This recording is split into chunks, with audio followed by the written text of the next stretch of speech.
sunny getaway to Barcelona, it's all you can ask for in the summer months, but we come here in winter to kickstart the final 3 races of this Formula 1 Championship, where there is a chance that Kangaskhan can take the driver's title tonight.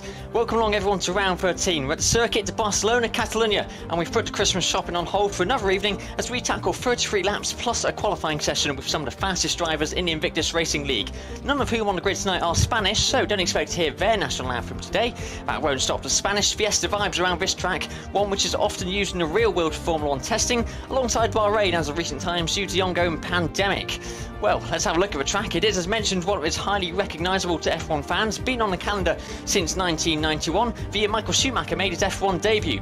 16 corners around this track and 2 DRS zones set the scene for a potentially crucial point-scoring race. For Constructors' Championship, all to play for, and the midfield is tight too. Cameron, I expect to see some drivers getting our elbows out tonight. Yeah, good evening everyone. Welcome to round 13 of Invictus Racing League PC F1 Season 13. Round 13, unlucky for some, but it could be a very lucky night for our championship leader. He currently leads the standings by 30 points. It's Excel Kangaskhan leading the way with Williams. The permutations have been released, and if he outscores Jasper by 3 points tonight, he will be crowned your Season 13 PCF1 Championship winner. But Jasper is here to make that difficult with his back-to-back podiums, but Kangaskhan is back to winning form, so momentum is certainly in the Frenchman's arena. But, as we've mentioned, it's 3 rounds to go, including this one. We head to Singapore, then Mexico, and another battle that is very tight this season, and is very tight now, is the Constructors. McLaren lead the way here by 8 points. Williams just behind them, with Mercedes in 114 points. But ladies and gentlemen, it might all change around tonight. Williams do not have DeLange as part of their lineup. He's unavailable for this evening, and we wish him well on his recovery.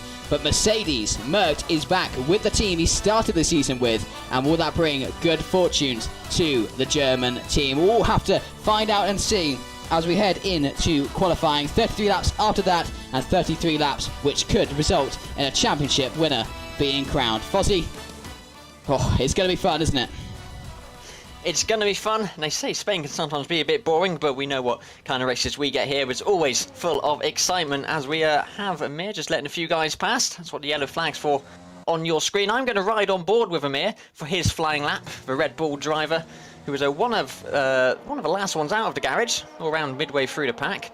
So let's ride on board with Amir and see what he can do through this flying lap as he heads down the big long pit straight, just over 1 kilometre long, down towards turn 1 here. Turn 1 and 2, tighter than you think on the approach. He just has to mind that Williams coming out of the pit lane, but it stays quite out of the way quite nicely. He takes the curb as well then. He has got a car in front of him as he goes all the way around turn 3. It looks like a Ferrari who does just... well, it looks to get out of the way. He takes a bit of a slipstream from it as well, does Amir. And then it's into turn 4, infamous if you're a Mercedes driver, but the Red Bull driver does that quite well. Down towards turn 5. Now this is quite a crucial corner because you carry a lot of speed through 6 and into the tight left-hander of 7. Again, he does quite well. He's got a pretty good lap going here so far, although he hasn't set any purple sectors yet. Has Amir. A few cars up in front of him as well, and Aston Martin and his teammate who's also on a flying lap. DRS down here.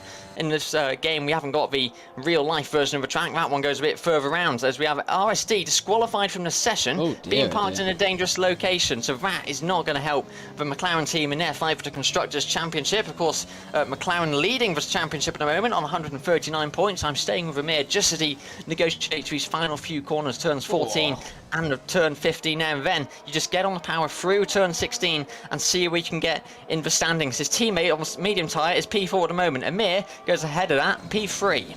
Yeah, good job by Amir there, taking P3. Cass up there, the 116.2. Alpines again back with their qualifying pace. Now, certain areas to watch out for this evening are turn 9. That tight right-hander opens up on exit. Oh, we got Mastarius off. Sorry, just to cut in there, Cameron. Yeah, Mastarius, the only Aston Martin with us tonight, seems to have had an issue going through turn 3, and indeed he has. As I ride on board with Kangaskhan, I could just see the Aston Martin driver there. He's gone way too wide on turn 3, ended up on the outside of a track in the barrier.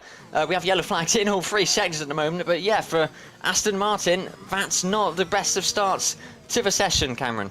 No, indeed, that will set them back, but RSC being disqualified will mean masses for that championship battle. As I was saying before we got, well, I had a bit of drama take place as Myers invalidated his lap. Yeah, turn 9 is a corner to look out for, especially following turn 7 and 8, where camber is not your friend, and it's very tempting to go flat out. The cars will just manage on qualifying, but come the race and come the invention or intervention of dirty air, that makes that ever so difficult. Liam Markham up there already in qualifying, P6, along with Bashi, P8. A little bit gap between them in the times, but currently P7 and 8. But we are waiting for championship leader Kangaskhan to set a lap time, as he now comes over the straight on the medium tyre, and he goes P4, and that is a very impressive time already, about 5 tenths away, and not far off the pole time provisional on a harder set of tyres, Fozzy.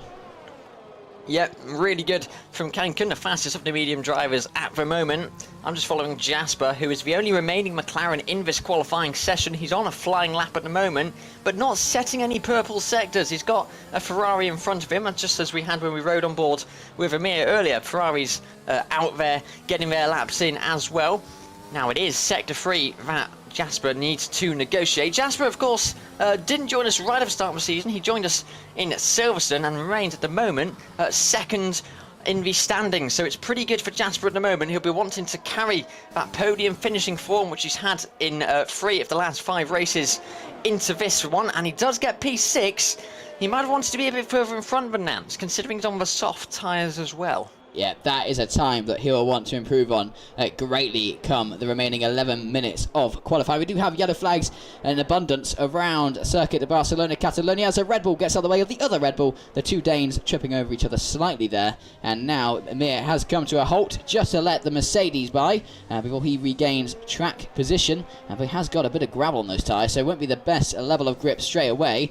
And it does look like he's charging up or going into the pits even, because he's low on energy and the tyres are a little bit out of their window. So no further improvement for him just yet. Marcus, incredibly so, is up into P3 with the Alfa Romeo. Brilliant qualifying session for him so far, but we are waiting for whatever lap time Kangaskhan and Jasper can improve on. But bear in mind, there are multiple other battles going on throughout the grid this evening. The midfield is quite packed, so a lot of drivers can make or lose quite a lot of positions in the standings this evening, even though the one we all are severely interested in is, of course, the top prize, as Mert regains control of his car in the pit lane, and Jasper is on a currently a flying lap. He's not deploying too much energy, which makes you think that he might have his deploy mode switched off and might instead be coming into the box. This chicane as well creates potential for overtaking in this race. Maybe not in real life because of the dirty air and the slow speed nature of it, but if you get the run in right and your opponent does not, and that gives you a great run down the pit straight and heading into turn 1, which I feel we might see some drama, Fozzy.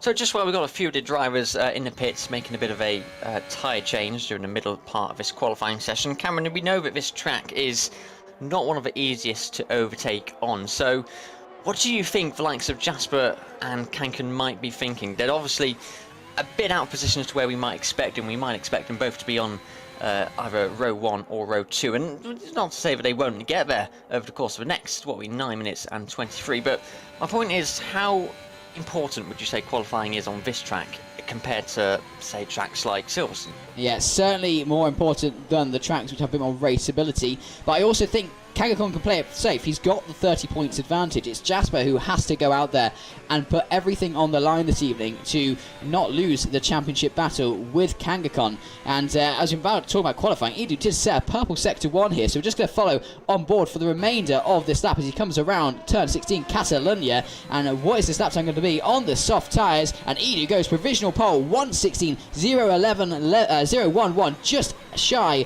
of a sub 1:16 time there, almost into the 1:15s, and that there is a show of force from the Haas driver, who has done this time and time before as well. Edu had the win back in Russia, and he might now be setting himself ready for a potential another win in Spain. Has scored points as well in since Russia, maybe not the big points, but that might all change. The 6.6 car is currently P1 on the grid, and Cass up there too. But just to go back to what you were saying, it is more of a fight for Jasper this evening rather than Kangaskhan. Kangaskhan can go on to the next race if he needs to. There's no big rush for him. But yeah, Jasper has got it all to play for. So nothing left spare on the line tonight, Fozzy.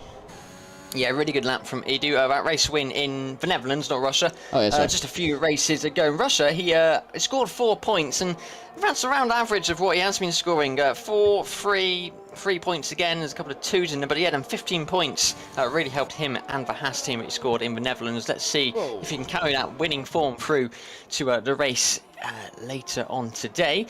But yeah, up there, pole position at the moment. I've not seen any other drivers set any purple sectors at the moment. I just have Cassis set a purple sector 2, right on the limit of grip and traction through turn 9, all on the line. He's on fresh soft tyres, coming to the final chicane now. It's a left and a right. You could used to use the curves on the older games. Got to be careful of track limits there. Tyre within the region. It's all now straight to the line, takes a slightly tighter line. And where's he going to place his Alpine? He stays in P2 this time out, but does close the gap slightly to Edu there, Fozzy.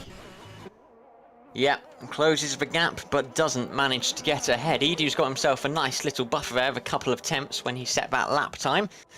And then it's another couple of attempts from Cass back to Marker. So a bit of spread between the top drivers at the moment. I just see Cass getting out of the way of the McLaren of Jasper, who's out on the medium tyres once more. Down at P10 at the moment. It feels like he might be able to get quite high up the grid on those medium tyres. So, and that was getting a bit squiggly going through turn 5 there. Nearly joined his teammate in the barrier, but manages to keep it on the black stuff, heading in the right direction. So good stuff from the McLaren driver there. Is Alfa Romeo going very slowly there. Almost looked like he was stopped on the side of the track. Obviously, the game's not going to be too happy with drivers going too slowly. Jasper's taking the new turn 10 here as he slows down, gets out of the way of the drivers. Look how he's taking the turn. Goes up into P2 onto the front row. Great stuff from the Mercedes driver, making a comeback of again. He's had a few races out, but then came back last week as a reserve and got the podium in Portugal, so 3rd place finish for Merckx.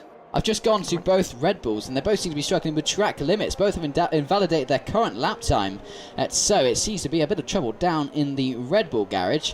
And they need to get their sort of stuff and plans sorted. As now around goes Liam Markham into the side of the pit wall. Just as I was going through some of the drivers there, and I was taking a drink at the time as well, so it caught me slightly off guard on the medium tyres. So Liam Markham, who's currently last of the running drivers, I don't know if he was going to set a flying lap there by the looks of it. I think he was, because his tyres are showing 0 laps, but he's going to have to come into the pits as he is doing. Nearly did it in very spectacular fashion, but very also nearly ended his qualifying session. Cameron. And look how we talk about the constructors battle. Both the single Williams car of CanCon is in the points, yet you're fighting 2 McLarens and both of them are out. RSC definitely out of the points to start with, but Jasper outside of the top 10 does get, if he remains in P11, the basic strategic pole position, whatever that's worth, around Catalonia. But interesting to see that in this constructors battle, it doesn't seem to be going McLaren's way on a night where they could capitalise greatly on the lack of that second Williams car, Fozzy. Yeah, and Jasper has invalidated this lap as well. I'm not too sure if it was a flying lap.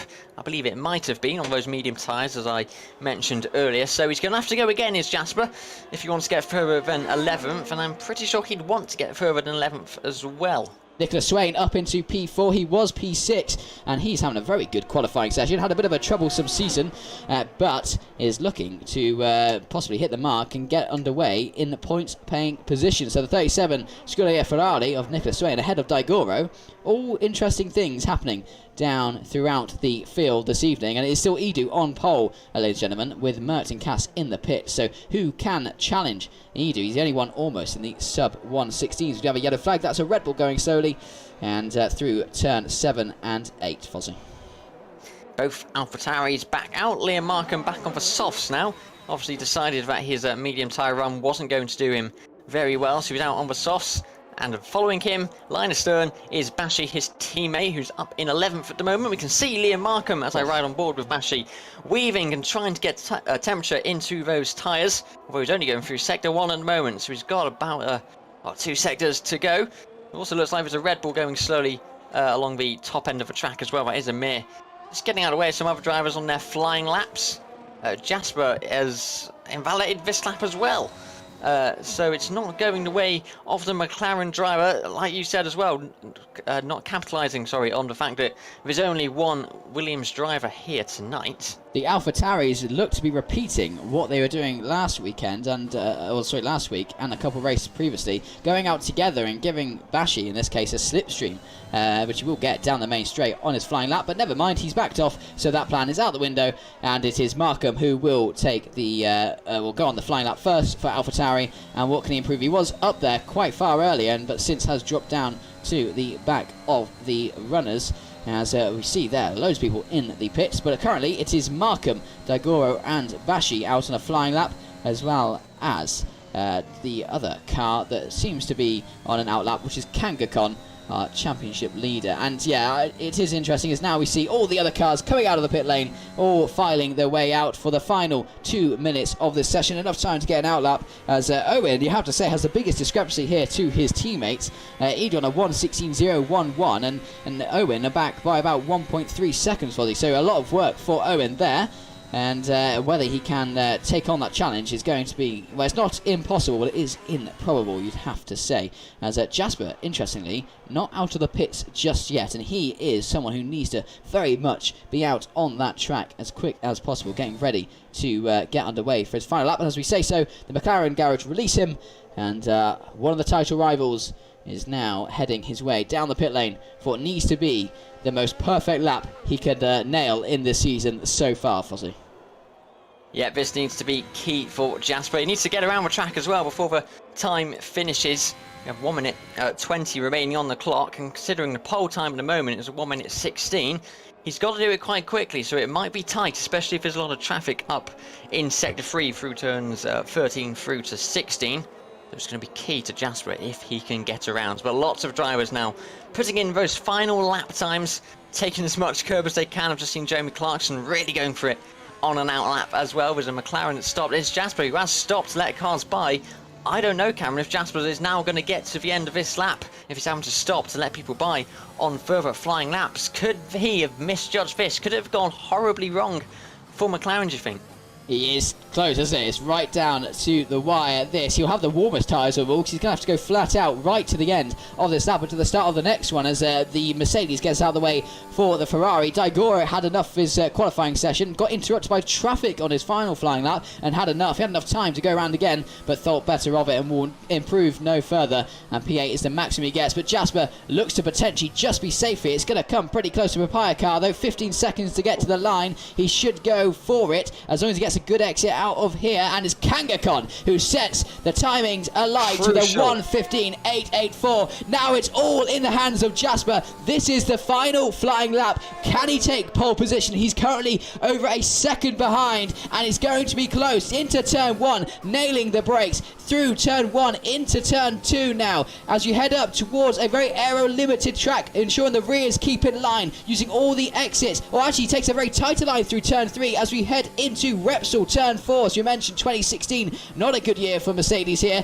but it might be a good year this time for McLaren, heading through now turn 5 as he looks to not improve massively. Sector 2 we are in, so will he be able to get this? It's looking pretty difficult. He's out of the points already, Fozzy. Nails turn 7 and turn 8, the tricky difficult corner, turn 9. He's got a Red Bull ahead of him as well. He overcorrects the car on entry, manages to catch the oversteer. Here, what we're going to get for the Sector 2 time. We're coming up to the board now. It is a minus a second. He has purple Sector 2. This is on, ladies and gentlemen. This could be a titanic lap for the McLaren driver. The Dutchman versus the Frenchman is what we've all come to see this evening. Use all the curb and some more. The final chicane. Don't get too eager. Don't overcook it. Now, we just got one last corner to go. Use all the runoff, all the power boosting out of the corner. The engine is on overwork mode. And what will it be as we come to the line? It is P3. And crucially, he is behind Kangakon. And that was ever so close, but yet so far away, Fozzy. ever so close to joining Kankigan on the front row as well, just 100th behind Edu Verhaas, who splits the two championship contenders. It looked like there was an Alpine who had crashed at the start finish line there as well. It's, maybe Cass, it is Cass, who had a bit of an issue finishing his qualifying lap. Kankigan retires in the pits. It is Kankigan on pole in Spain. Edu Verhaas, who joins him on the front row, and behind them it's Jasper, the championship contender behind Kankigan, but he's got his teammate all the way back at the back of the grid. RSD disqualified due to a game crash early on in this session. We lost Mystarius from qualifying as well due to an error at turn 3 that saw the Aston Martin driver taking a trip across the gravel and into the tyres. We have one Haas on the front row, we have one at the back as well. Owen is vibing, unable to get a crucial lap in. The Red Bulls, probably not the best session for them as well. P9 and P13 for the Red Bulls. Entertaining qualifying session. Let's hope we get that level of entertainment moving into the race. Yeah, this is all in the hands of Kangaskhan. I wonder how much of an issue Edu will be for Jasper there. But bear in mind, Jasper has the slipstream down into turn 1, right behind Kangaskhan on the grid. So it could be a little bit messy. But look at Mercedes, P4 and P5. A brilliant qualifying session for them. In fact, look at the times, Fozzy. Exactly the same times there. Both a 1:16, 1:26. Yes. Merck has come back and he's shown that he's still on the pace as he left. But Jeremy Clarkson leads the German team. And they can capitalise greatly, especially when McLaren and Williams are a little bit sort of caught off guard with their other cars, as in Williams don't have one and the other one is right at the back for McLaren. And wow, Mercedes aren't too far behind in the Constructors battle. I believe about 30 points behind. So yeah, 35 points from McLaren. So this is going to be a lot of fun, and I think we should probably get a drink just to get ready and watch the drama unfold. There could be a champion crowned this evening at the end of 33 laps. Now, we're one for a commentator's curse, but we'll try and not do anything tonight. We don't want to get too involved, but you never know. And we don't know about the weather either. It looks pretty dry in qualifying. It looks pretty overcast. A little bit misty there, Fozzy. Yeah, I wouldn't discount the rain in this one.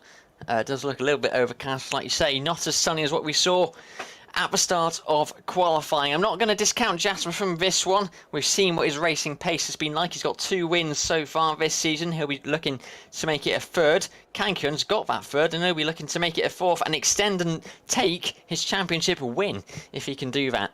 It's all to play for. It's tight in the midfield as well, down around P12, 13. It's all close on points there. P3 and P4, just 2 points separating them. That's RSD and Maya in the Red Bull. So all to play for up and down the grid tonight. In the Constructors, don't discount that either. It's McLaren that leading the Constructors at the moment on 139 points. Behind them is William on 131. And then a bit of a gap down to Mercedes on 114. Any DNF here could be crucial. And like we say, Williams missing Delons, and we send our wishes to him as he is a little bit ill tonight. So this could be a big one for Constructors. Could see some swings and roundabouts all across the grid.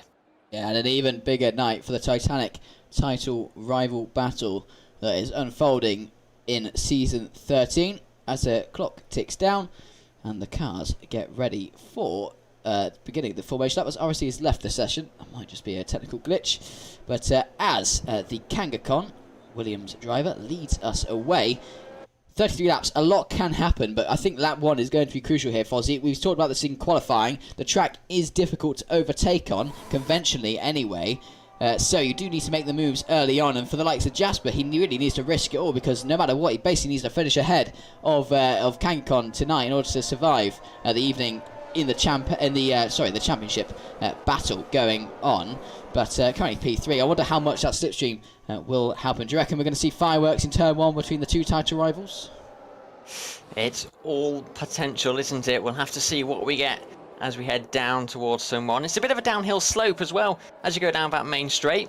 So a potential for some lock-ups, and there's always a bit of contact. Let's never discount that as well. The overcast weather, no doubt, going to be bringing down the track temperature, so it might be a bit cool as well, Cameron. Indeed, and looking at the tyre strategy here, provisional strategic pole, as we often say. Liam Markham is on the mediums. In fact, all the cars outside the top 10, bar from RSC, are on the medium tyre, with RSC on the hard, so looking to go towards a 1-stop for the other McLaren car. But the top 10 will likely be a two-stop, bearing in mind no safety cars, but we're likely to see some safety cars due to the track basically, and how much each drivers are pushing. Mercedes have a lot to gain this evening, and they need to play it cool. But Marcus, Cass, and Swain, you know, they're on an outside chance here, and Edu, he knows how to win, and he can do it all again. But talking about winners and losers, we'll find out after 33 laps time. But it's the championship leader, championship elect, Kankon, that leads the way. He missed out on the championship last season, and tonight he could be crowned season 13 champion. But I'll now hand over to Fozzy for your lap 1 commentary. Take it away. Yeah, Kankon going for the season 13 win of Invictus Racing League, the PC F1 League, sponsored by GT Mega and in partnership with gridfinds.com and Driver 61, where everybody starts to line up on the grid, and the overcast weather looks down on the 16 drivers we've got here on the grid. It is a Williams on pole. He's got Edu and Haas alongside him. Championship contender Jasper just behind. It's all to play for. We're about to get underway here in Barcelona. The lights come on. We got 5 lights on ahead of us here in Spain.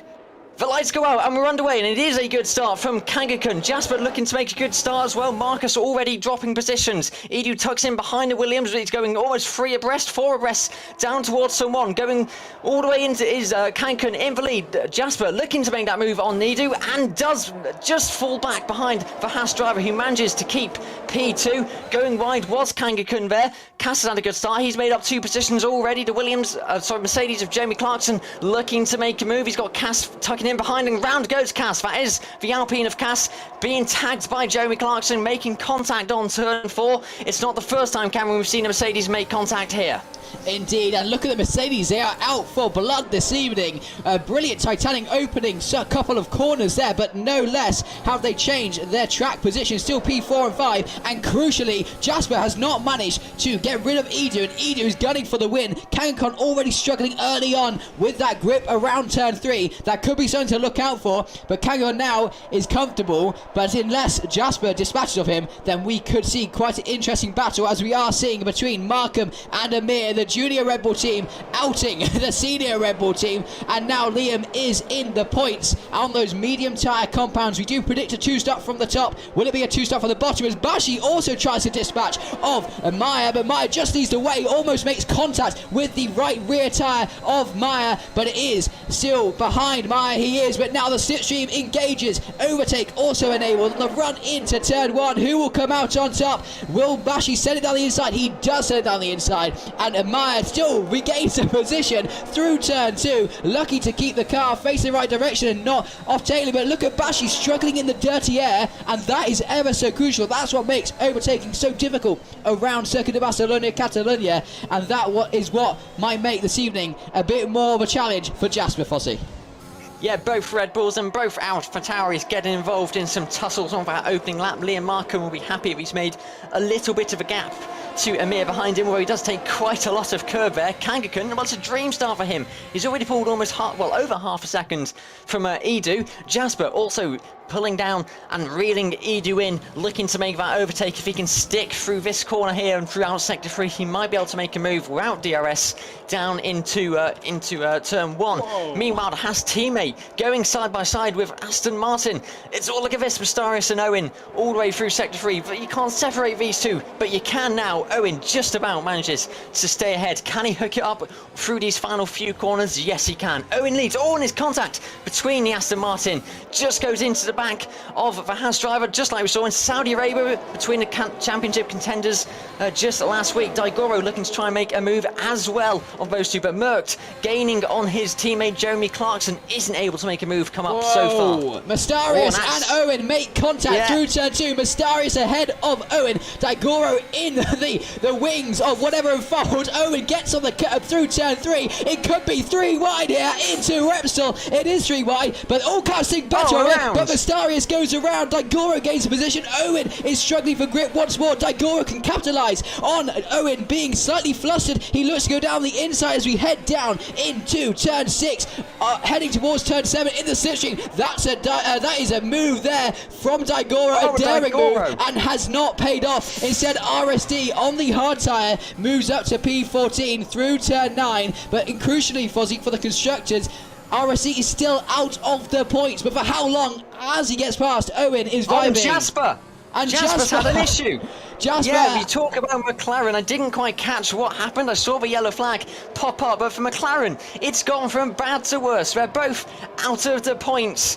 This has not been the best of starts for the Woking outfit. Jasper down 8 positions and into the pits. He comes. What damage has he got?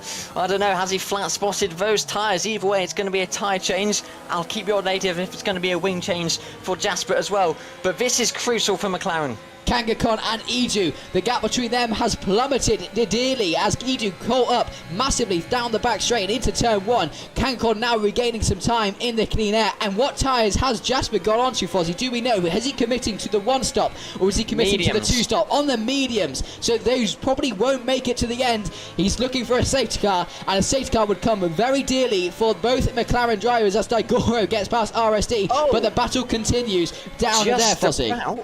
Yeah, just about gets by. They're still wheel to wheel. You can't separate these two. McLaren getting caught up in all sorts of battles. RSD having to settle behind Daigoro, but look at Cash. Remember him when he got spun around at turn 4 when he's up in this fight as well, fighting for P11. Up at the front, no. Jeremy Clarkson and Merckx both chasing down Kangaskhan and Edu, and I have a feeling Cameron Edu might be in a very good position with some DRS here to make a move down in towards turn 1. So let's follow and see what the Haas driver can do. If he can just hook it up through turn 15 and get a good exit, he might with DRS be able to make a move, like I say, towards turn 1. He's got less than half a second behind and he has got DRS, so let's see what he's able to do. He pulls out to the right hand side and does get past before the braking zone of turn 1. It's Edu into the lead from Kangaskhan, Clarkson, Merckx and Marcus. Kangaskhan did not defend that whatsoever. He knows the situation has happened as Jasper has been into the pit after suffering a spin. There's no need for Kangaskhan to push like crazy throughout the rest of this race. He can just settle for a podium. As long as he's not scoring by 3 points, then that is enough to seal the deal this evening. And in fact, Jasper is out of the points as we speak. So Kangaskhan can hold in tight, preserve his tyres, preserve his fuel, and he can just settle in behind Edu. But look at the gap, Fozzy, that Edu's managed to forge here. 7 tenths, 8 tenths as we head through the exit of turn 8. Now the tricky turn 9. You just hear the car struggle. Liam Markham just loses 2 positions to both Red Bulls. He managed to save a mega spin going through turn 8. Just got a little bit too heavy with the frost. It looks like the Red Bulls, I think letting the other one by was Amir there. But yeah, Liam Markham very lucky to keep it out of the wall and very lucky not to take off the front wing of his teammate there as we enter turn 12. The Red Bulls and the AlphaTauris both getting involved in tussles, as I say, throughout the opening stages of this race. Yeah, and there is a penalty for Exal Merckx. Multiple warnings on his return to the Mercedes team, which he started the season with. He's returning to the steward's room as well, as Edu sets a fastest lap, a 1:19.0 on the soft tyre. And look at the slipstream being gained here down this train. The 2 Red Bulls sort of just helping along the 2 AlphaTauris. Meanwhile, they wanted to dispatch of Nicholas Swain, who's running in the points. A very good race. Going for a move. The McLaren side by side with Daigoro and the Ferrari. The Ferrari isn't going to let it up that easily. Cash is just watching as it all kicks off in front of him. But we do see the McLaren just get ahead of the Ferrari driver. But it is hard tyres against medium tyres. Let's see just how long those tyres can hold up. As Marcus had an issue, it looks like he has. Yeah, Marcus is off around turn 5. He plummets down the leaderboard, still within the points, but that opens up another spot for RSE, who could be the lead McLaren. You wouldn't have thought so from qualifying, but RSD, who started from the back after being disqualified early on, would almost be in the points with his teammate down and out of this race so far, and he has left the session. That makes it slightly easier for RSD to get past, as well as the rest of the chasing pack. But 9 tenths to now over a second separating Edu and Kangaskhan. Kangaskhan will not have DRS, I do not think, along this back straight, as Edu looks to fly away out of sight from the Williams driver, as Jeremy Clarkson comes into the pits. 2-stop committing there, round about the pit window, you would say, for the softs to the mediums. They must be as hot as fire by now, but Kangaskhan 1.2 seconds and dropping back. But crucially for him, Jasper still nowhere in sight to challenge him for this title this evening, Fozzy. And Nicholas Swain gets passed by Meyer. And Nicholas Swain will be looking to try and get some points as well, yet to score since joining us here at IRL. And the Ferrari driver's doing quite good so far. They're running in P5 in between two Red Bulls, and a bit of a Red Bull sandwich he is at the moment. I say that, he does lock up, does the Ferrari driver, but I'm sure that won't hinder him too much. He's running a great race so far. He's gained 3 positions from when he started, although the driver in front of him, Maya, guess how many positions he's gained, Cameron? Oh, go on, fill us in about the daring Danes. 9 positions has Maya gained so far, so a stellar start. His teammate also making up a few positions as well, 3 positions for Amir. But I'll be interested to see if it's going to be a Red Bull sandwich at the end. Oh, and Amir gets a 3-second time penalty as the back end just steps out from him. From nowhere, really. It just properly went. Managed to save it. Didn't go off the track too much to warrant damage, but it did warrant a penalty. As we see Nicholas Swain coming into the pits now. So maybe, Cameron, we're going to see some of these soft runners coming into the pits now. Indeed, and where will Jasper come out in all this? He did his pit stop earlier, having suffered a bit of an issue, and now he might be brought back into the frame of the race. Potentially not a win, but potentially points. But you talk about Red Bull, they're having a splendid race, aren't they? They're bringing themselves right back into that battle with Alpine. Cass down in 9th on those 7-lap holds. Oh, never mind. That is commentator's curse for you there. He picks it back up. The gravel on the tyres will subside, but still, points are points so far. And they seem to be gaining a lot on Alpine in these last 3 races. Bit of a gap to close, though, around about 25 points. But so far, they are making way in doing so as we just ride on with Edu. And that car with 7-lap old 6 soft tyres still looks to have quite a lot of grip, and he's nailing all these braking zones here as he head to what is reprofiled in real life. Unfortunately, we weren't given that gift from Codemasters, which is a shame, but nevertheless it still creates an overtaking opportunity here as XL Merckx is gaining on Cancon. We're talking about Kangaskhan dropping back from Edu, but gaining dropping back from Edu and dropping into the wings of Merckx. We see this time and time again when Kangaskhan is leading a race and he gets rid of that lead, whether by choice or by just the happenings of the event. We find that he just suddenly, it's like the pace just drops off a little bit and he suddenly gets swallowed up like he's about to be swallowed up by Merckx. Liam Markham into the wall out. Liam Markham at turn 16 has had a major issue, and it is a full safety car here in Spain. What on earth has happened to the Alpha Tauri driver who has DNF'd, make this his 6th DNF of the season. He didn't score last time. He most certainly won't be scoring today in Spain. Liam Markham having a big issue there. Was there contact or was it driver error? Yeah, scoring potentially the points for the most damage of the day so far for his team. But yeah, he did win early on in the season. Unfortunately, his luck has got away from him, as the car got away from him there by the looks of it. And he is now making his way back to the garage with a walk of shame. And I'm sure Franz Tost won't be too happy with that one. But Fozzy, strategy now, while those who are on the soft still, such as, well, the top 3, top 4 even, plus Cass, they can box, get a free pit stop here onto the medium tyre. Depending how long the safety car lasts, generally 2 laps, that will extend their next in on the medium. So it could turn into a 1-stop here. What will Jasper do? He's gone to the hard, interestingly, so he's boxed again, going onto the hard tyre, going to the end, which makes me think that the rest of the grid will do the same. Those who are on the softs go to the end on the hard. Hopefully it warms up in time, as his safety car pace does feel just so slow compared to that normal racing speed we're used to observing of these Formula 1 cars. And there we have it, the top 3 and all those on softs who haven't boxed yet, as well as the mediums, look to make their way into the pits. And Amir has he's LP11, but that's because he's boxed already. So interesting to see what happens here, as Merckx must have got ahead of Kangaskhan as well. That happened down the straights. Never mind, I'm forgetting myself. It's been a mad race already, and yeah, it's starting to show. Look at the pit lane, very busy indeed. All the cars coming in, all showing up, and it's medium tyres for the top 3 as well. Marcus getting a drive-through penalty for speeding under the safety car. Ouch. Down in 15th position is Marcus at the moment, and I don't think a drive-through is really going to help him. Has he just got a second one, or was that just popped up? It's just popped up, hasn't it? I don't know. It's got bad anyway, hasn't it? Well, yeah, it's not gone the way that the Alfa Romeo driver would have really wanted. But as you said, it's been a very hectic start to the race. Some say Spain can be boring. We like to say, well, don't judge until you've watched Invictus Racing League. At the moment, it's Edu that leads for Merckx, Kangaskhan, Jeremy Clarkson and Bashi, with the majority of drivers having made a pit stop now. Majority opting for a 1-stop, some maybe going for a 2-stop. Of course, laps under safety car are definitely going to help with your tyre wear. Obviously, you're not going at full speed, so tyre wear isn't as bad as what it would be under safety car, under normal racing speed, sorry. And if you are just joining us, just to fill you in on what has happened, qualifying led to Cancon being on pole, Edu P2 and Jasper P3.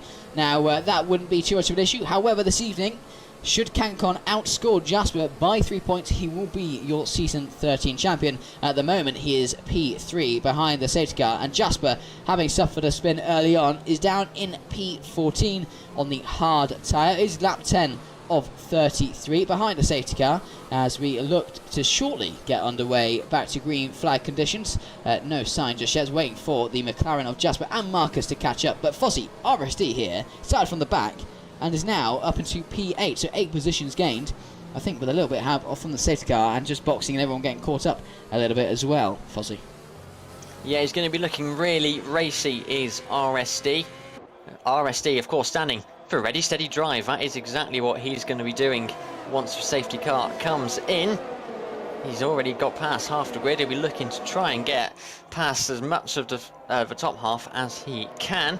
Like you say, I imagine this is likely to be our final lap of safety car action, and we'll get back up to racing speed hopefully on lap 12. We are a third of the way through the race so far, and it's all kicked off in those opening 11 laps, hasn't it? And something tells me that I don't think it's over yet. We see Daigoro just coming out of the pits now. What tyre has the Ferrari gone for? He's gone for the medium tyres, joining the vast majority of the grid. But likes of Jasper, Maya and Bashi all on the hard tyres. But the medium tyre being that favourable tyre that most people have gone for. An update from Liam Markham. He's just looked back at some of his race footage and he says that the ERS was on coming out of the last turn and he spanned. Okay. So maybe just, yeah, a little bit too much ERS there. So, oh dear indeed for Liam Markham. But at least there's one Alpha Tauri still up quite significantly in the points as well. P5 at the moment for Bashi on those hard tyres, so a slightly alternate strategy. Ambition over adhesion there for Liam Markham previously, but never mind. Here we go then, race control signalling that we will be racing at the end of this lap. Edu leading the way. He qualified second. He knows how to win races, and can he win this one? He's got it all to play for. Merc behind him has a penalty. Kangaskhan is chasing down his championship win and will be taking it very safe, I'd imagine. He doesn't need to rush. And so it's all for Edu to try and gain massively round the safety car restart on the medium tyres, as we now look to go around the final chicane. Chicane that is quite clumsy instead, but will this be a clumsy restart?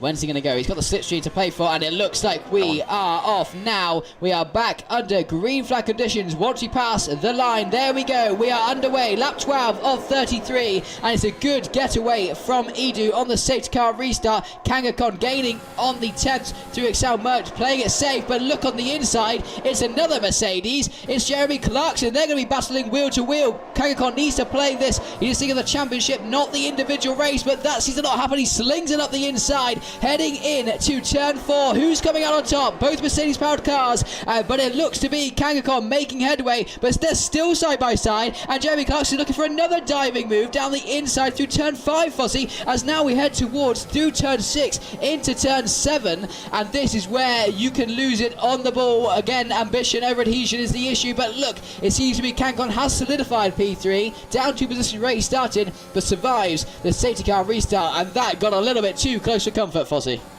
A little bit too close for comfort indeed. RSD very close to making a move on the final Ferrari of Nicholas Swain that he needs to get by. Unable to do so down that lap. Remember, no DRS for the first 2 laps after a safety car, so it's all up to driver skill and slipstream on these opening few laps. Yeah, that was close though for Kangaskhan, wasn't it? He would have been a little bit wary of having Jamie Clarkson coming up his inside there, but he managed to get out of that situation and retains his P3. It's a great safety car restart though from Jamie Clarkson. He was on the ball and straight behind the Williams driver as soon as he was able to get there.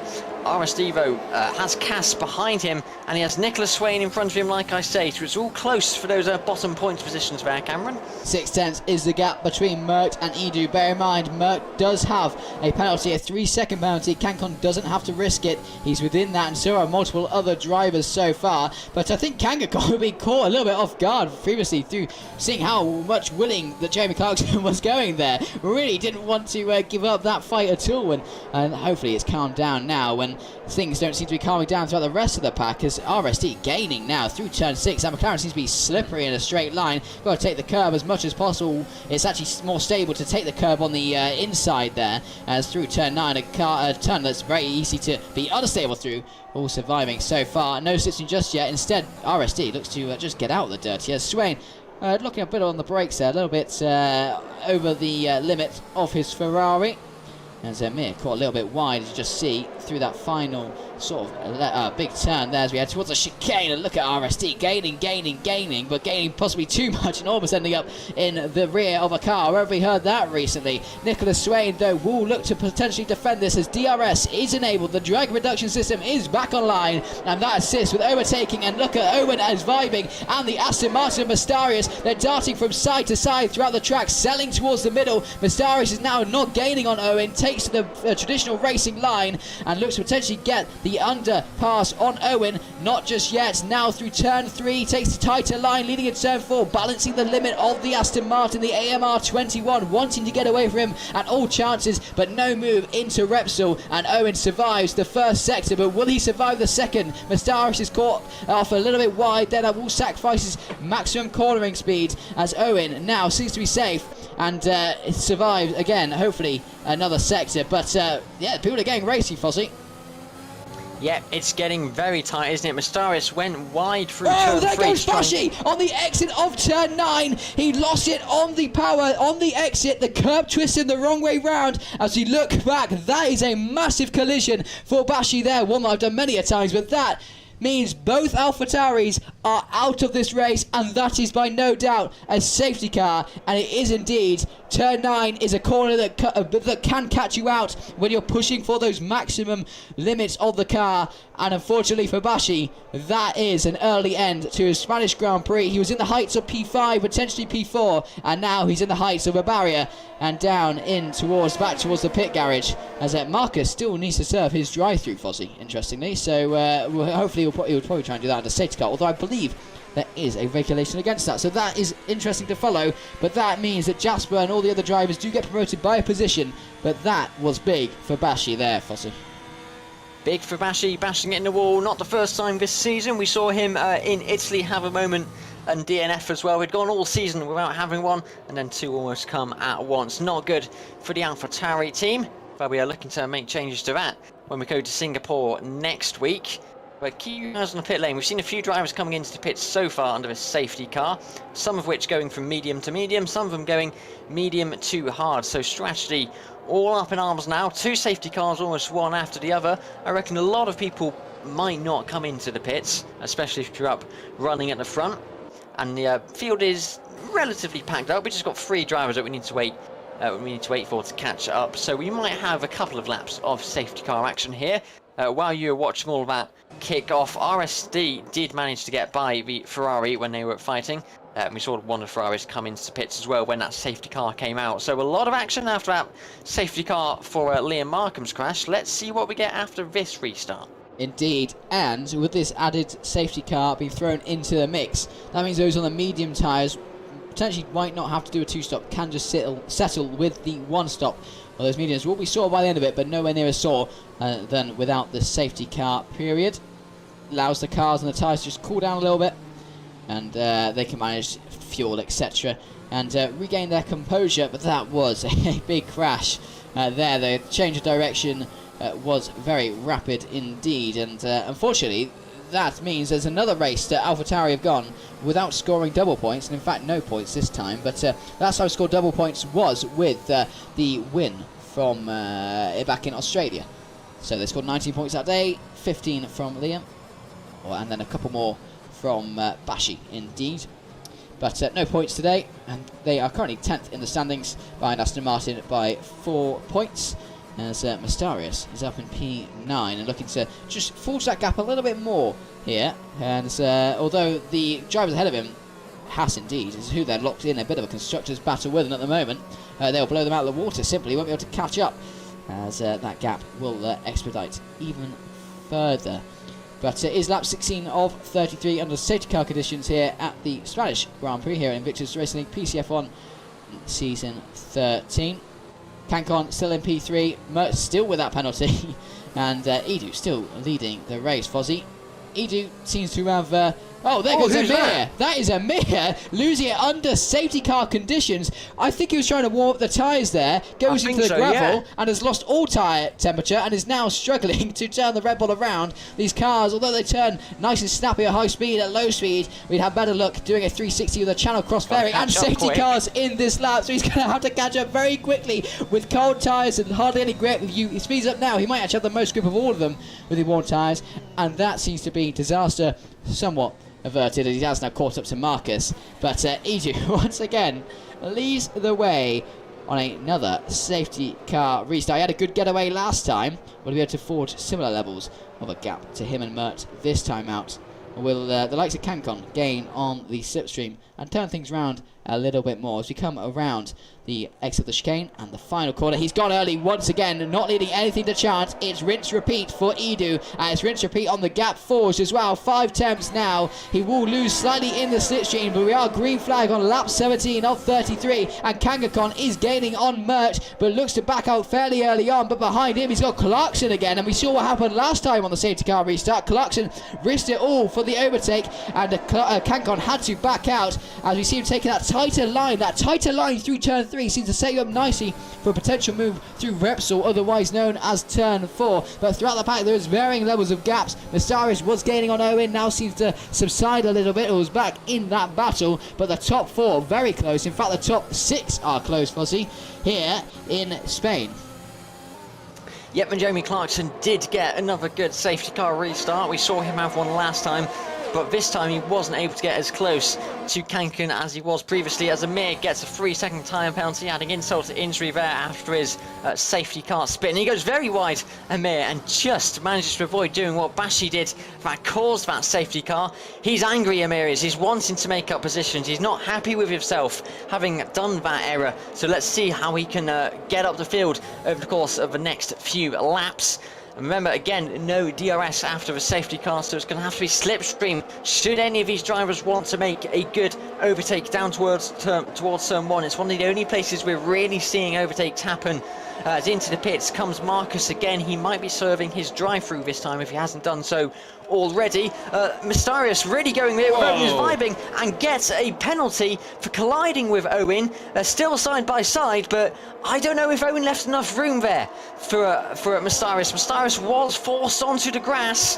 That will be taken to the steward's room. That was close, but they're not done yet. Mystarius does get ahead, takes the apex of turn 4, and is that somebody going wide? Yeah, it looks like Jasper's lost the position to Daigoro. Go on, Cameron, I'll let you take it. Sorry, Owen went wide, lost a rear end, and Jasper was just a passenger in that one. He had to slam on the brakes to avoid the collision with Owen. Owen did make contact and sent that McLaren almost in a half spin, so Jasper was into the points, still in the points, but nowhere near where he needs to be. The leaders are so far up the road. They are 6.8 seconds up the road, and he needs to be ahead of Kangakonn, and that seems pretty impossible at this time, Fozzy.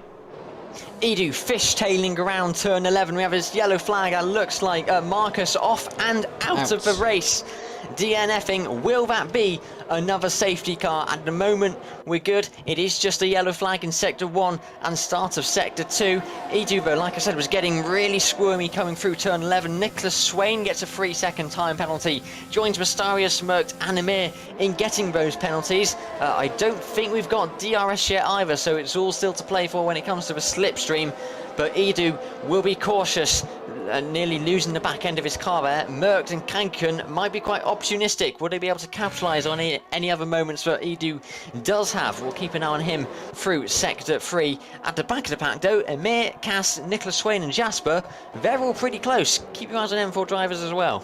Indeed, Red Bull having a bit of a mixed day. They were riding high and now riding low as Amir looks to try and gain a bit more time, but he has 6 seconds of penalties. That's the wrong kind of time you're gaming there, Amir, so that will be difficult. Merckx, remember, has a 3-second time penalty alongside with Mastarius and Nicholas Swain. So that's your penalty rundown as a gap at the top is coming down slightly with the slipstream, and Amir gets another penalty. Stop gaining the wrong kind of time, Amir. That's 9 seconds now added to his list, and that's not going to go down too well with Horner, I'd imagine, as he's still out of the points. But crucially, Jasper is in the points, and McLaren are gaining. If they're not going to gain in the drivers, then they might gain a little bit in the constructors overall, as RSD is up there. You would never have thought so at the start of this race, but that shows how quickly things can change and how they do change indeed, as Merckx looks to gain on Edu. Edu might have to think about going defensive in the next couple laps in order to hold on to this lead, as Daigoro gets past Owen, although it's not done yet. Owen makes contact with Daigoro again. Not much room left, just enough I reckon there, Marshall, as Owen goes wide through turn 3, and so does Daigoro on the exit, trying to gain the maximum straight line speed. That's going to rile Owen just a little bit, but Daigoro ahead of Owen for the minor points positions, as RSD, the McLaren driver, is looking to gain on Clarkson. Clarkson, we had that feistiness earlier, that seems to have gone away, Fozzy. Yeah, Owen did get a time penalty as well for that little collision he had, and that fight through the first sector with Daigoro. Merckx gaining though on Edu up at the front with DRS. This might be crucial now for Edu. Will he be able to fend off? Oh, as Maya very nearly spins around Jasper, and Owen also going wheel to wheel a bit further back. I'm surprised Owen still got a front wing. He's been that close with Ferraris, and talking to Ferraris, he's got another one alongside him. Nicholas Swain looking to make a move for that final points position. Has to hold out a few more corners though. Back at the front though, how's Edu looking? Here we go. Well, he's being Merckx is gaining. He's going to pull out. Edu thinks nothing of it, isn't able to defend. Merckx takes the lead, but he still has that time penalty, which he's going to have to serve at the end of the race. Indeed, Merckx now needs to forge that gap and forge it quickly. You've got not many laps left, but 12 laps remaining. As look at Jasper and Owen fighting it out through turn 3. Those Haas drivers, they don't give much room, they don't give much at all, and look, there's contact made once more as Owen takes P9, and Jasper just needs to keep the car at home. I wonder if he's got any damage, as now there's a Ferrari to battle with. Ferrari and McLaren battling once again, as Swain tries to get the cutback through turn 5 on the exit, now into turn 6. That hard time for Jasper seems to have not switched on just yet, and that might be costing him even more. He's gone from P3 in qualifying and on the grid in lap 1 down to P10. It's been a dismal day for Jasper, but he can relinquish in the fact that he could take some points back from the likes of the other drivers around him. Meanwhile, his teammates still fighting high at the top, and that gap at the top is starting to extend, Fozzy. It's about 9 tenths. That means Edu will have DRS. That gap will come down, and still within those 3 seconds, which are ever so crucial for Merckx, as now he tries to gain and gain and gain away. Merckx sets the fastest lap time, 1:18.261. He's been harbouring that pace all race, and now he's able to set it free. And how far can he get away in the remaining laps? Yep, even with the DRS, Edu unable to make a move on Merckx. He's just too far back. Like you say, Merckx has got a lot of pace held back, and he's able to hold it back. And somebody can't hold back a bit of a battle is Owen and Jasper. They're going at it again through turn 3. Daigoro is up in front of him. He's not too much of a threat. Let's see who's going to come out on top of this one. Medium versus hard, orange versus white when it comes to the car liveries, but you can't separate these two. Owen just about going down the inside, and look at him, they're still ahead. Owen is. Wow, this is good racing. The respect given from both drivers there in such a tight battle. So easy to make a mistake, push someone slightly wide, but all maintained at a good standard here at Invictus Racing League Season 13 PC F1. As we just see now, Owen maybe trying to get away a little bit further. They seem to be so matched on pace, Fozzy, that by the time they get to turn 1, they're already in arms with each other and battling away. But can Owen get away now and potentially catch the lights of Daigoro? That battle, although was brilliant for us, has cost them a lot of time, and time is being made there by Edu on Mert as Edu looks to try and gain on Mert, but did not have DRS that lap and gains just purely in the slipstream and the user overtake. Kangakon might be thinking now that Edu's falling back a little bit and it's time to bring the battle a bit more forth towards the Haas driver and claim P2 on the road, or which will be P1 with penalties all accounted for at this moment of time. Maya 3/10, 4/10 behind the McLaren. The Rebel drivers have had a difficult one so far. They're up high, down low, and kind of fighting their way back now. Well, at least Maya is the daring Dane. Will he dare to make a move on the McLaren driver of RSD anytime soon? He will have DRS on the exit of turn 9, heading in to turn 10. He's right on board with him, looking at the rear wing as we see the Aston Martin just fading away in the distance, and it's a bit of a DRS train, and that there means it results in no moves made down the pack. But now, can Edu stay within DRS range? DRS detection point is right on the exit of the chicane just before the apex of turn 15. It's hovering around that second mark, divvying back and forth, and what will it be as we cross that DRS section zone now? That might have just been a DRS. We'll have to wait and see if we get confirmation. There it is, the drag reduction system enabled. Very lucky indeed, right on the limit, and that might just help him not gain too much on Mert, but pull him away from Kangakon, who without DRS Edu would have most likely have come and been swallowed up by that Williams driver who's fighting for the title this evening. Owen, Jasper and Nicholas, you still can't separate these two, fighting for those final points positions. It's all getting rather close throughout these corners. I was following and watching this battle whilst you were commentating on what was going up at the front. Owen, it's the one leading this train at the moment. It's just the three of them sort of in their own little part of the racetrack going around turn 4, and they've been wheel banging and bashing wheels for quite a few laps now.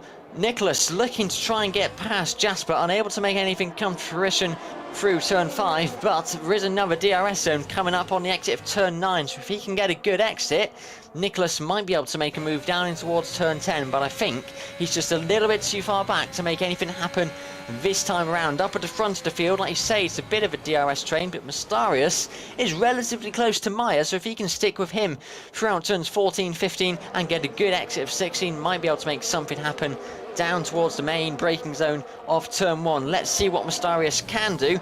Does he manage to get a good exit? Well, he's lost a bit of time and is continuing to lose a bit of time to Maya in front, so nothing's going to happen there. At the moment though, it's 4 temps, 3 temps between Mert and Edu at the front.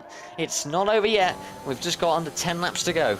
Yeah, Kangakon will be hoping that the top two battle away so he can swoop in and take another win as Jasper and Owen once again at it in the wars with each other. This is a titanic battle and it seems to be continuing on for the rest of the race. Owen losing out. You see the dirty air there, just not able to turn the car in as nearly as effective as Jasper can, as he's in clear air in that McLaren as Cass takes the fastest lap time. He is outside the top 10, so that point will not be awarded just yet, but that is a respectable time indeed as the fuel levels come down and the use of ERS, slipstream, DRS and the just outright speed of each car comes into power, and Owen almost too busy on the power there, has a sidestep, catches the moment of oversteer. That could have been dramatic for Owen, but loses a bit of time to Jasper, and Jasper might just be thankful of that, but he's got the whole DRS straight to deal with, and at the moment Owen will be within limits, or will be within the regions of gaining DRS, and no doubt we will see another battle heading in to turn 1.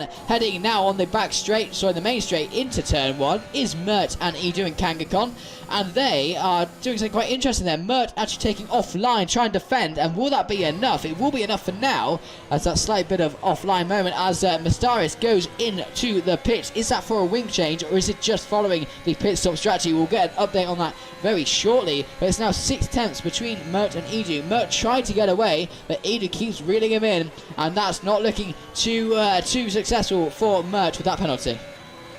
Jasper has got past Owen, and now it's Nicholas Swain looking to get past the Haas driver as well. He looked to make a move in towards turn 1, needed about 200 metres more to make anything happen. But it's again medium tyre versus medium tyre now for the final points places. Let's see if Nicholas Swain, can get past Owen, whether it's through DRS or through some dive into one of the corners. As we have Amir retiring from the session in the pit lane, I think he'd realised he was racking up too many penalties and wasn't going to make any mega result from this race. So it's down to 1 Red Bull now. In P6 is Maya. I'm still running on board with Nicholas Swain to see if he can use DRS to get past Owen is vibing. He's not able to. That DRS straight out of 9 is a relatively short one. It's about half the length as the main DRS straight down that pit straight. So it's you don't always see moves through that second DRS straight. You need to be quite close to have anything happen. Talking of being close, we have a yellow flag in sector 1. That's that is Mir. apologies. Yeah, that is a Mir just coming back out. Oh, and almost getting in the way of some of the drivers. He doesn't seem to be ghosted there, does Amir? Oh, he is now, as soon as Jamie Clarkson goes into the back of him. So I thought that was going to cause a few issues there, but all good. We have a ghosted car out of the way. Nicholas Swain. And that is Nicholas Swain. Yeah, Nicholas Swain. And Owen is vibing his contact, I think, there, but not enough to cause damage. I don't think Owen's going to be happy. He's just lost another position. He'll be wanting to take that one back if he can. But it looks like Nicholas Swain has got a much better exit out of turn 3. Owen will be trying to chase, but it's going to be hard to pass. Indeed, but Owen is trying his best here, isn't he? He's really putting that nose in where potentially other drivers would not do so. On the inside of turn 1, where you know the drivers are going to come in and take that line. Owen's like, no, I'm here. You're going to have to give me a little bit of room, whether you like it or not. But you're also going to have to give me a penalty because I've been a naughty driver, and the stewards aren't being too favourable with him. But he might be favourable with a DRS and a bit of overtake here. This sort of DRS zone really just closes you up in time for the main one to really provide an overtaking opportunity, especially as you've got these fast flowing corners, Fozzy. And an overtaking opportunity is what we might see. I thought that Kankan had got a much better drive out of turn 16, but it looks like Edu has managed to hold off for just another lap. Although the top 3 are very closer they have been. And now Jeremy Clarkson getting it all wrong, and that opens the door massively for RSD to head up into 4th position. We see Mastarius getting the fastest lap of the race at the moment. Clarkson just about managed to keep it on the track limits and out of the barriers, but RSD is going to be happy with that. He's going to be a lot closer now, and will he be able to make a move using DRS or into any of these corners? Meanwhile, Kangaku closing up on Edu, the gap now just under 4/10, and we have got another DRS straight coming up. So keep your eyes on RSD and keep your eyes on Kangaku to see if there's going to be any moves made by the two. It doesn't look like there's going to be one for Kangaku. Is RSD going to make a move? No, he looked a little bit further back, but Cameron, we got a much bigger DRS straight coming up. We might see a move this time around. Kangaku wants that win. He's got 3. He wants the 4th win. If he just overtakes Edu, he can just stay within that 3-second gap to Mert, and he will be not only the winner of this race, but of course your season 13 champion. So you want to go for that final win, don't you, of your main championship campaign? And here we go. Does he gain much? He actually doesn't follow Edu and the like, who move over to the right hand side of the track. RSD's going for Jeremy Clarkson. Sorry, just to cut in there. Cameron using DRS, able to get by. Is Meyer able to make a move as well? No, but he is a lot closer now to that Mercedes, and it's close between these 4. And the gap remains around that 5/6 gap up front. Edu still leads Kangaku. Kangaku though gaining in that slipstream, but now has to contend with the dirty air and the car not wanting to go where you pretty much would like it to go. But meanwhile, Mert is hoping that if the top 2 or the 2 behind him battle, that gives him a little bit of time to try and forge an escape out of that 3-second window, as Cass has gone to the pits and Meyer is gaining even further on Jeremy Clarkson within the 2/10. He got a DRS zone. He might half chance and move up the inside towards the end of that zone. So let's just follow him now. 4/10 through the exit turn 9. DRS now and a bit of overtake, and that might just close the gap, but it looks like a bit of DRS train indeed, and it's up to the main back straight, or sorry, the main pit straight for that move to be made. In fact, struggling on power there on those hard tyres a little bit more than he would like. And will Edu get the slipstream this time? He's about 1.2 seconds. Here comes the DRS detection zone. On Owen. I said you don't see many overtakes into that short DRS zone. You've just seen one. Well, I've just seen one there.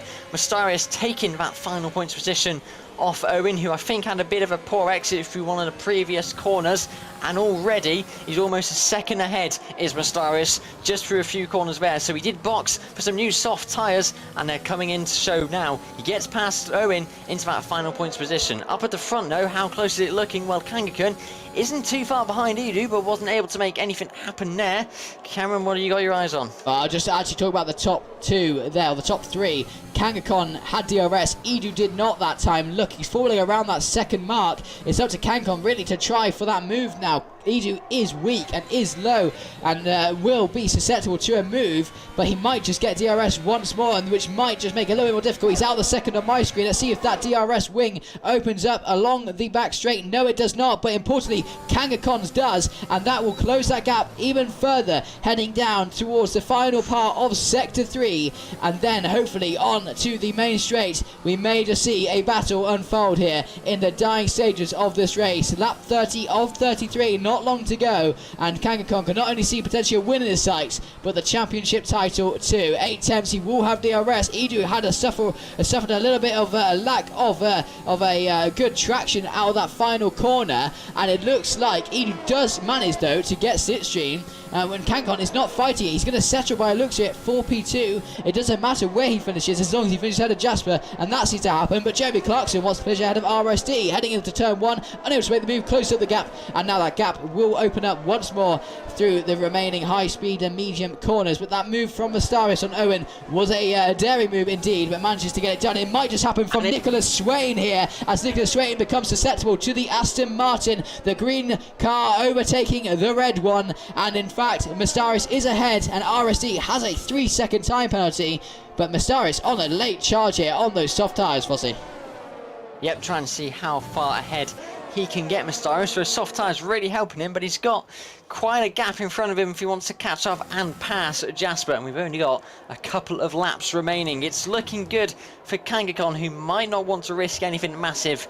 As you know, he's going to be happy with where he is. He's going to have enough points from finishing in third, finishing in second, even if that penalty is applied to Merckx. So it's looking good for Kangakon, but will he want to make one final move on Edu? Well, he's only got a couple of laps left to go, and this time he does seem a little bit closer than what he has been on previous laps. He's deploying the energy he's got as well. Edu's got DRS, but so has Kangakon. I think the 2 DRSs do cancel out. Edu manages to survive one more lap. We see Maya and Jamie Clarkson going very close there. Surprisingly, no contact. That looked very close as I cut to the onboard camera of Jeremy Clarkson, but Maya does manage to get and stay ahead.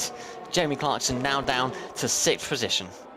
Indeed, Jeremy Clarkson, his aggression levels might seem to bite him a little bit this evening, but it is a hard-fought battle for this race. They said overtaking might be difficult, and although it is difficult, it means the overtakes we do get are tremendous in the daring nature of them. We might just see it here through turn 9. Kankan hold on. Edu looks a little bit squirmy on power. DRS open for both of them. It seems to be a stalemate, as we mentioned earlier, and Merckx just not managing to get away. That DRS is not helping him whatsoever, so he looks at this time finish P3, even potentially P4 if RSD closes that gap even further, as we now ride on board with the Williams driver and Edu. And there is a yellow flag, sector 3, Cass retiring in the pits. That means we're down to 11 runners and 11 drivers that are gunning for points positions. 6/10 between Kankon and Edu. Kankon had the worst run out of the final corner, heading down towards turn 1. It is the final lap of the Spanish Grand Prix, and it looks like a move is off the cards on Kangakon and Edu, and now it's all about a matter of just getting that car around the final lap, and he will surely take the prize that we all desire in PC F1 here, Fozzy. Yep, and Maya just looking to see if he can get past RSD on this final lap. He knows that RSD in front has got a, well, he might not know, but RSD in front has got a penalty. But Maya will want to try and get ahead on track just to put the icing on the cake. But as you say, Kangakon, unless something goes catastrophically wrong in Sector 3, is looking like he's going to take the Invictus Racing League PC F1 Drivers' Championship here in Spain tonight, Cameron. Indeed, Kankon now has the final part of the final sector of the final lap here on round 13. Unlucky for some, not so in Kangakon's case. The Frenchman has led a titanic championship campaign. He's had multiple different rivals, Merckx early on, and then it was Jasper, but no other driver has managed to take on the dominant Frenchman, and he will take the title in PC F1. He finishes P2. He came into this round with 7 podiums, leaves with 8, and it's Merckx who won the race on track. He drops down to 3rd. Merckx won the championship last season.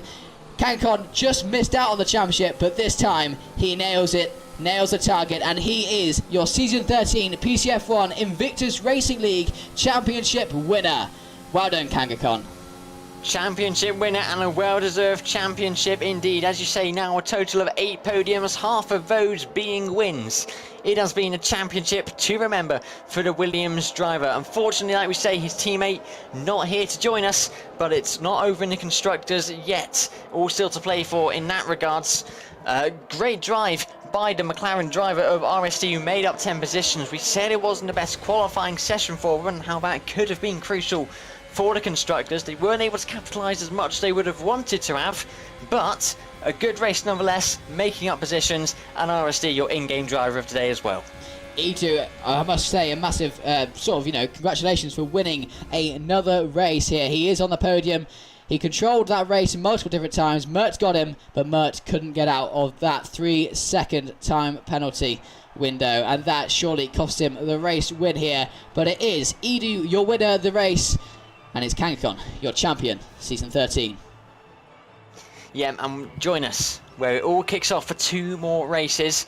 We go to Singapore next week. We're going to go racing under the lights in Singapore, and then we finalise the season and round everything off nicely, just trimming the edges in Mexico, where we're going to have a stadium podium to finish everything off. It's been a great season so far. 2 more to go. Championship may be decided for the drivers, but it's not over yet for Pride. Exactly, and the constructors is still up for grabs too. There is your race classification. We had 11 finishers. The DNS were Kat, Amir, Marcus, Bashi, and Liam Markham.